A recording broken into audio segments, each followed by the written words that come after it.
Motor cycle کا پہیا گھماتے ہاتھوں میں اوزار اٹھائے یہ ہے ملتان کی باہمت ماہین، جس نے ورکشاپ میں 6 ماہ کی تربیت لینے کے بعد موٹر سائیکل کی مرمت کے کام کی مہارت حاصل کر لی ہے۔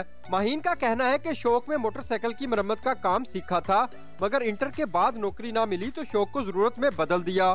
جاب کہیں مل نہیں رہی تھی، پھر میں نے یہ والا کام شروع کیا، اس کی ٹریننگ حاصل کی، 4 ماہ ہو گئے ہیں مجھے اور کافی کام آ گیا مجھے، انجن بھی آ گیا، ٹیوننگ بھی، لیکن ابھی تھوڑا اور کرنا ہے، تھوڑا باقی رہتا ہے۔ ماہین کے استاد بھی ماہین کی محنت اور لگن کے خوب گن گاتے ہیں۔ میرے پاس آئی ہیں کام کے لیے، میں نے ان کو ویلکم کیا، لیکن میں پریشان تھا شروع میں کہ یہ لڑکی ہے، اور شکر ہے کہ یہ جیسے یہ انٹر ہوئی ہیں اور کام میں سٹارٹ کیا انہوں نے میرے کہنے کے بعد، تو یہ محنتی لڑکی ہے اور کام کر رہی ہے، اور میرا خیال ہے ایسی بچیاں کوئی اور بھی ہوں تو وہ آئیں تو ان کو بھی ہم کام سکھائیں گے۔